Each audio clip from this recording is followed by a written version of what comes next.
Master minds commerce చదవాలనుకునే 10th inter విద్యార్థుల తొలి ఎంపిక.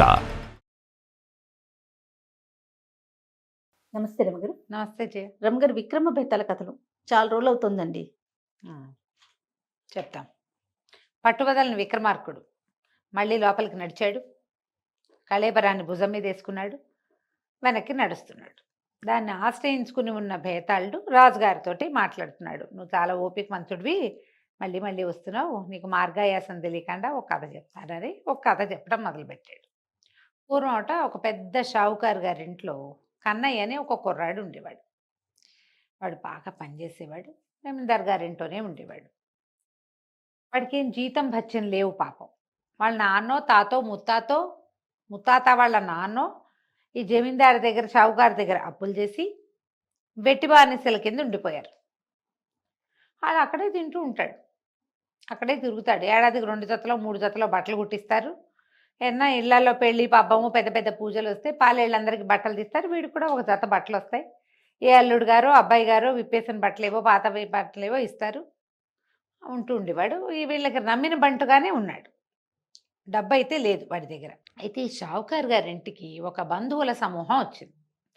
ఒక 7-8 మంది బంధువులు ఒకేసారి యాత్రలకి వెళ్ళి ఇక మొత్తం వాళ్ళు భారతదేశం ఇటు నార్త్ ఇండియా అంతా తిరిగారు. తిరిగి వచ్చి యాత్రల నుంచి తిరిగి వస్తూ వీళ్ళింటో ఆగారు. అప్పట్లో మజిలీలు చేసేవాళ్ళు కదా, పెద్ద పెద్ద ప్రయాణాలు చేసి ఇలా ఎవరైనా మధ్యలో ఊళ్ళల్లో ఎక్కడో చోట ఆగిపోయి కాస్త విశ్రాంతి తీసుకుని 4 రోజులు ఉండి మళ్ళీ ఏదో కొంత మూట కట్టుకుని మళ్ళీ బయలుదేరేవాళ్ళు. షావుకారు గారు మంచి మోతుబరి కాబట్టి వీళ్ళింటో ఆగారు వాళ్ళు. ఆగితే ఇక వచ్చిన వాళ్ళంతా చిన్నవాడో కథ, పెద్దవాడో కథ, మామగారో కథ, పెద్దమ్మో కథ చొప్పున అందరూ అన్ని ఊళ్ళ గాథలు విపరీతంగా వినిపించారు. ఆ ఊళ్ళో అది చూసాం, ఇది చూసాం, అది కొనుక్కున్నాం, ఇది తిన్నాం, అక్కడ పోయినాం, అక్కడ దేవుడు, మరి అక్కడ గుడికి వెళ్ళే దారి, అక్కడ ఉన్న పువ్వుల చెట్లు, మామిడి చెట్లు. ఇక ఒక కథ కాదు, ఒక కబురు కాదు. మనం కూడా ఏదైనా ఊరెళ్ళిస్తే చెప్పుకోము. అంతేగా. వినగా వినగా వినగా ఏమనుకున్నాడు, వాళ్ళు ఏమన్నారంటే షావుకారు గారిని, ఏముంది నువ్వు కూడా బయలుదేరేళ్ళు, మరి చాలా బాగుంటుంది అన్నారు. షావుకారు అన్నాడు, నేను ఇవన్నీ తిరగలేను, నేను ఎక్కడ తిరుగుతాను అవన్నీ అనేసరికి, ఎందుకు ఈ కన్నయ్య ఉన్నాడుగా, వీడిని వెంబడబెట్టుకెళ్ళు, శుభ్రంగా అన్ని పనులు చేస్తాడు, వాడే వండేస్తాడు, ఎంచక్క పని వాళ్ళని వెంబడబెట్టుకెళ్తే మేమంటే సత్రాల్లో ఉండి తిన్నాం వండుకున్నాం, నువ్వు జమీందారివి పెద్దవాడివి షావుకారు, నీకేముంది ఇంత మోతుబరివి, వెళ్ళావనుకో పని కుర్రాళ్ళని 2 వెంబడబెట్టుకెళ్తే వాళ్ళు వండుతారు శుభ్రంగా, నువ్వు అక్కడ భోజనం చేయక్కర్లేదు, చూద్దామనుకుంటే ఒక వెరైటీ ఒకటి తినచ్చు, హాయిగా యాత్రలలో ఒళ్ళు అరక్కండా, అంటే పొట్టపాడవకుండా మనమంటే మనం వండుకుని తింటూ వెళ్ళొచ్చని ఇట్ట ఏదో చెప్పారు. ఈ కన్నయ్యని తీసుకెళ్ళు అని 2 సార్లు 3 సార్లు అంటే ఆ కన్నయ్యకి ఆహాహా జమీందార్ గారు వెళ్తాడు, తప్పకుండా మనం కూడా వెళ్ళిపోతాం అని వచ్చింది ఊహ. చుట్టాలు వెళ్ళిపోయారు. ఈ లోపల ఆషాఢాలు అవి ఏమిటో వచ్చినాయి, మన వానాకాలం, కొద్దిగా వానలు తగ్గుముఖం పెట్టాయి. గురుగారు జమీందారు బయలుదేరతాడేమోనని కన్నయ్య అనుకున్నాడు. కానీ ఆయన ఏం బయలుదేరలేదు. 4 సార్లు 3 సార్లు ఆ మాట వచ్చినప్పుడు ఏమైనా అంటాడేమో అయ్యగారని చూశాడు. వాళ్ళని వీళ్ళని ఎప్పుడు వెళ్తున్నారో కనుక్కుంటే అయ్యగారు ఎప్పుడో వెళ్తానన్నారని పొడిపిచ్చి చూశాడు. పొడిచినా గిరిచినా ఆయనేం మాట్లాడటల్లా. ఓ రోజు ఏమన్నాడు, చివరికి ఈ మాటలన్నీ అయ్యాక, అయ్యగారు మనం యాత్రలకు వెళ్దామన్నారు కాదండి, మరి వానలు వెళ్ళిపోయినాయి, చలికాలం మొదలైంది, చలి ముదరకు ముందే ఒక 4 రోజులు అట్టా వెళ్ళొస్తే బాగుంటుందండి, ఈ కాలం బాగుంటుందిట, పెద్దమ్మ గారు ఈ మాటే చెప్పారు, అక్టోబర్ నవంబర్లలో వెళ్తే బాగుంటుందని అని అన్నాడు.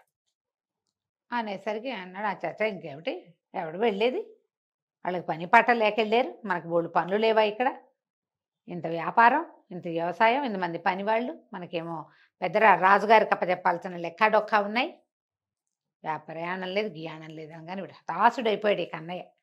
అయ్యో పోయిందే ప్రయాణం, చాలా ప్లాన్ చేసుకున్నాడు చక్కగా వెళ్ళి రావాలని, 4 చూడాలని. ఇక వాడికి బాధ వచ్చేసింది, తనకి వెళ్ళాలని ఉంది, ఎలాగా, తన దగ్గర రూపాయి లేదు. 4 రోజులు 5 రోజులు వారం రోజులు ఆలోచించి, అయ్యగారు నేను వెళ్ళొస్తానండి తీర్థయాత్రలకి అన్నాడు. ఏం పెట్టి వెళ్తావురా అన్నాడు ఆయన.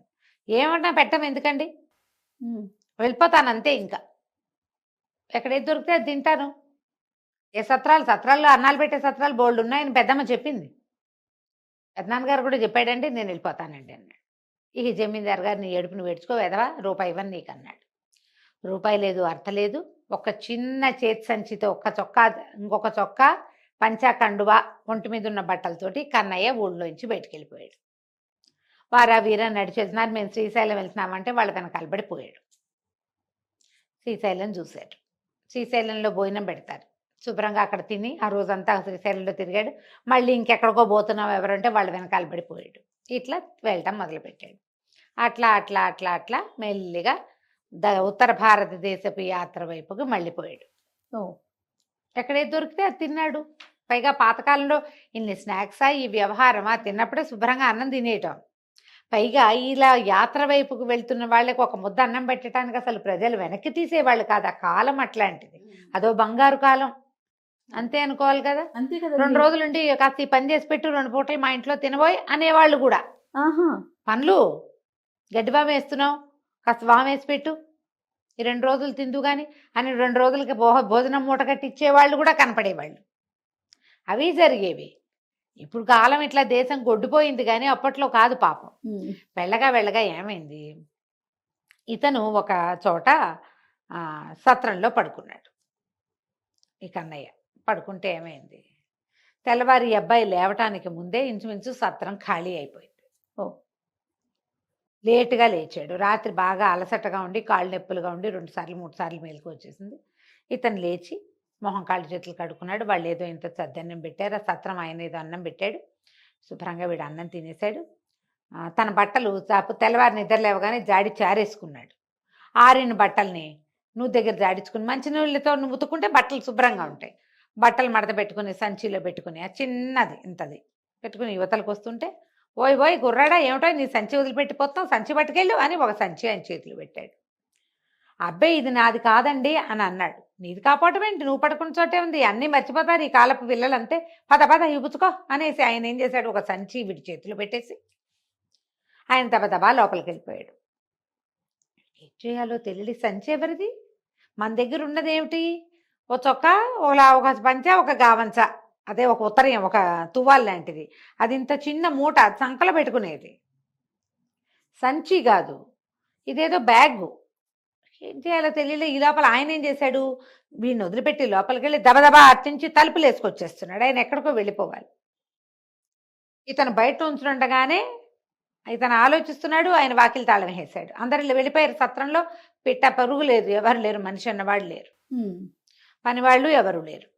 ఆయన తాళం వేసుకుని ఆయన దారిని ఆయన వెళ్ళిపోయాడు. ఇతను నుంచున్నాడు. ఏమున్నాయో చూద్దామని చూస్తే దాంట్లో డబ్బులున్నాయి, మంచి బట్టలున్నాయి. ఎవరిదో సంచి. అయ్యో ఈ సంచి ఎవరైనా వదిలిపెట్టిపోయారు ఏమిటో, చూద్దాము, ఎవరైనా సంచి వదిలేసాం సత్రంలో అంటారేమో వాళ్ళకి ఇద్దామని ఆ సంచి పుచ్చుకుని బయలుదేరాడు. వెళ్ళాడు. ఎవ్వరూ సంచి పోగొట్టుకున్నామని చెప్పిన వాళ్ళు లేరు. ఆ యాత్రలో చాలా మంది ఆ సత్రంలోన మేము దిగాం, నిన్న రాత్రి దిగాం, మొన్న రాత్రి దిగాం, అటు మొన్న దిగాం, వీళ్ళే ఉన్నారు కానీ సంచి వదిలేసాం వాళ్ళెవరూ లేరు. వెళ్ళగా ఏమైంది, ఓ పడవ, ఒక చోట పడవ ఎక్కాడు. పడవ చాలా మంది ఉన్నారు పడవలో. మరి ఆ వెళ్తున్న వాళ్ళతో పాటు వెళ్తూ వచ్చాడు. వాళ్ళతో చిన్న చిన్న మజిలీల దగ్గర కూడా ఆగాడు. పెద్ద చోటుకి పడవ ఎక్కారు. పడవ ఎక్కితే నా దగ్గర డబ్బులు లేవన్నాడు. లేకపోవడం ఏంటి, సంచి పుచ్చుకు తిరుగుతున్నావు, అందులో లేవా అని అతనితో పాటు 3 రోజులుగా ప్రయాణం చేసి ఆ గుళ్ళకి ఈ గుళ్ళకి తిరుగుతున్న అతను ఏమిటో గల్లు అంటోంది సంచి అని చట్టుకుని ఇతని చేతిలో ఉన్న సంచి తీసుకుని ఓపెన్ చేసి చూసి, ఏమిటి డబ్బులున్నాయి, బట్టలున్నాయి, ఏం నేను గొప్పవాడు అనుకుంటారని భయమా, శుభ్రమైన బట్ట కట్టుకోవచ్చు కదా, అట్లా చిరిపోయి పాత పడిపోయిన పంచ కట్టుకున్నావు, బట్టలు కట్టుకో మంచివి, డబ్బులు వాడుకో, అట్లా డబ్బులు లోపల పెట్టుకుని వాడుకోకుండా ఉండకూడదు అని అన్నాడు. చిన్న కుర్రాడు ఇతను, ఒక 20-19 ఏళ్ళ వాడు. ఆ ఉన్న వాళ్ళందరూ పెద్దవాళ్ళు. ఈ పిల్లాడు ఉన్నాడు వాళ్ళతో పాటు. అందరివి సంచులు మోసాడు, బ్యాగులు అందించాడు. ఎవరైనా కాయలు బాగున్నాయంటే చొట్టెక్కి జామకాయలు కోసాడు. వాళ్ళందరూ పిల్లాడి పట్ల ప్రీతి వహించి, ఎందుకో మంచి బట్టలే కట్టుకోకుండా పాత గుడ్డలు కట్టుకున్నావు, గుళ్ళోకి వెళ్ళేటప్పుడు శుభ్రమైన గుడ్డ కట్టుకోవాలి, ఇన్ని డబ్బులు ఉంటే వాడుకో, హాయిగా తిను, సత్రాల్లో దిగటం ఏం కర్మ, కాస్తంత కొనుక్కుని తింటే ఆరోగ్యం బాగుంటుందని బోధించారు. ఈ డబ్బంతా మెల్లిగా వాడకం అయిపోవటం మొదలుపెట్టింది. బట్టలు కట్టేసుకున్నాడు, సంచి మాత్రం వదిలిపెట్టల. ఇక మొత్తం ఉత్తర భారతదేశం యాత్ర అంతా అయిపోయింది.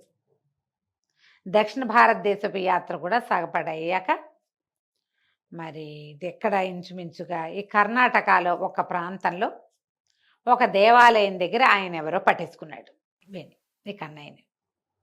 ఎవడెవరా నువ్వు, నా సంచి పట్టుకు తిరుగుతున్నావు, ఈ బట్టలు కూడా నావేను, ఈ సంచిలో డబ్బులు ఉండాలి, ఈ బట్టలు ఈ సంచిలోవే అని పట్టుకున్నాడు. పట్టుకోగానే దాని మీద సంచి పేరు రాసుంది క్లియర్గా. ఆ చేతులు పుచ్చుకొని బరబరా ఆ దేవాలయపు అధికారి దగ్గరికి లాక్కుపోయాడు. బాబు, ఫలానా ఊళ్ళో సత్రంలో సంచి వదిలేశానండి, సంచి పోయింది నాది. ఆయన వదిలేసి వెళ్ళాడు కానీ పోయిందంటాడు. ఆ సంచి పోయింది, నేను మళ్ళీ వెళ్ళేసరికి తాళం వేసింది, వీడెవరితో ఎత్తుకుపోయినట్టున్నాడు, ఈ సంచి నాది, ఈ బట్టలు నావి, ఇందులో డబ్బులు ఉండాలి, 200 రూపాయలు కక్కమనండి నా డబ్బులు. ఆయన ఏం చేశాడు, దేవాలయపు అధికారి, జడ్జి గారి ఇల్లు దేవాలయానికి 10 అడుగుల దూరంలో ఉంది, న్యాయాధికారి, అదే ఆ ఊరి న్యాయాధికారి గారి ఇల్లు. వాళ్ళ ఇంటికి ఈడ్చుకుపోయారు వీణు. ఈయన ఒక మహాభక్తుడు, ఈయన దేవాలయాలు తిరుగుతాడు, ఈయన సంచి పోగొట్టుకున్నాడు ఫలానా అదేదో ఊళ్ళో, ధర్మాపురంలోనో రామాపురంలోనో, ఇగో ఆ సంచి, అవును నేను రామాపురం నుంచే తెచ్చానని ఒప్పుకున్నాడు వీడు. డబ్బులు కక్కమంటారు, కక్కడానికి ఏవి వీడి దగ్గర డబ్బులు లేవు. ఆ ఉన్న 200 వాడు శుభ్రంగా తిన్నాడు, గుళ్ళల్లో వేసేసాడు, పడవలకి ఇచ్చాడు, బళ్ళకి ఇచ్చాడు, నడవాల్సిన చోట కొన్ని చోట్ల బళ్ళు వాడేసుకున్నాడు. చివరికి 10-14 రూపాయలతో ఈ ఊరు చేరాడు, ఈ కర్ణాటక. అక్కడి నుంచి న్యాయాధికారి 4-5-10 ప్రశ్నలు వేసి, ఒరే అబ్బాయి, ఈయన యాత్రల కోసం పెట్టుకున్న డబ్బులన్నిటితోటి నువ్వు యాత్రలు చేసేసావు కదా కదా నువ్వు ఇక వీళ్ళ ఇంట్లో పనిచేయి 200 బాకీ తీరేదాకా, వాళ్ళ ఇంట్లో పనిచేసి బాకీ తీర్చుకో. ఆయన కూడా ఒప్పుకున్నాడు. న్యాయాధికారి చెప్పిన మాట వినాలిగా, వాడి దగ్గర డబ్బులు లేవు, వాడు ఇవ్వలేడు. సరే, ఆయన వెనకాల పడి వాళ్ళ ఇంటికి వెళ్ళిపోయాడు. ఈ కథని ఈయన మన బేతాళుడు విక్రమార్కుడికి చెప్పాడు. ఈ శిక్ష న్యాయమైందేనా కన్నయ్యకి, ఇది న్యాయమైన శిక్షేనా, ఇలాంటి శిక్ష వేయచ్చా, నువ్వైతే ఏం చేస్తావు అంటే విక్రమార్కుడు నవ్వాడు. ఇది అన్యాయం కాదు, న్యాయమే. యాత్రలు చేయాలని బయలుదేరాడు కన్నయ్య, తన శక్తితో కొంత చేశాడు. మిగిలిన ఉత్తర భారతదేశపు యాత్ర, దక్షిణ భారతంలో సగపడి యాత్ర దేంతో చేశాడు, తన డబ్బులతోటి. ఇప్పుడు ఇది శిక్ష ఎందుకైంది, అసలు దాన్ని శిక్ష అనకూడదు, బాకీ తీర్చుకుంటున్నాడు. ఒకవేళ జమీందారే కనుక 200 రూపాయలు వీడికి ఇచ్చుంటే ఆ 200కి సరిపడా మళ్ళీ పని చేయించుకునేవాడు ఆయన, అంతే, అది జరిగేదే. అంతే, ఇది శిక్ష అసలు కానే కాదు, ఇది న్యాయం, కరెక్ట్, ఇదే చెయ్యాలి. తనకి దొరికిన డబ్బులు వాడుకున్నాడు కదా కన్నయ్య, అది బేతాళుడు ప్రశ్న. వీడి డబ్బు అయితే ఏంటి, ఎవరి డబ్బు అయితే ఏంటి, డబ్బులు దొరికినాయి వాడుకున్నాడు, అది తప్ప అంటే తప్పు కాదు, అది తప్పు కాదు, కానీ ఇది శిక్ష కాదు. కన్నయ్య అయినే చేసేవాడు ఈ పని. వాడికి ఎవరన్నా 200 ఇచ్చి నువ్వు 10 ఊళ్ళు తిరిగిరా, తర్వాత మా ఇంట్లో వచ్చి పని చేయండి ఒప్పుకుంటాడు, ఎందుకంటే వాడు చిన్నతనం నుంచి పని చేయటమే వాడు అలవాటు, అంతే కదా. కాబట్టి ఇది ఎంత మాత్రం అన్యాయం కాదు, ఇది న్యాయమైనదే. చాలా హాయిగా పనిచేస్తాడు, ఇది శిక్షగా వాడు అసలు భావించడు, ఎందుకంటే శిక్షగా భావించే గుణం లేదు వాడికి. వాడు కొన్ని తరాలుగా ఇలా వెట్టి చాకిరీకి అలవాటు పడి ఉన్నాడు. ఇప్పుడు వెట్టి కాదు ఇది, ఇప్పటిదాకా వాడికి రూపాయి ముట్టలేదు. అవును, వాడికి రూపాయి ముట్టల తిండి తప్ప. ఇప్పుడు 200 ముట్టినాయి. ఆ 200తో వీడు యాత్ర చేసి వస్తే ఇది శిక్ష ఎట్లా అవుతుంది, అప్పు తీర్చుకున్నట్టు కదా, అంతేగా. కాబట్టి ఇది అప్పు తీర్చుకోవటమే కానీ ఇది అసలు శిక్షగా అనడానికి వీలే లేదన్నాడు విక్రమార్కుడు. బేతాళుడు నవ్వాడు. నువ్వు బాగా తెలివిగా చెప్తావు, నీకు మంచి మంచి తెలివితేటలున్నాయి, కానీ నువ్వు మౌనభంగం చేసావు కదా, నేను వెళ్ళిపోతున్నానని శవంతో సహా మళ్ళీ బేతాళుడు చెట్టెక్కాడు. ఏం చేస్తాడు విక్రమార్కుడు, మళ్ళీ వెనక్కి తిరిగి నడవటం మొదలుపెట్టాడు. కథ కంచికి మనం ఇంటికి. చాలా బాగుందండి. నమస్తే. నమస్తే.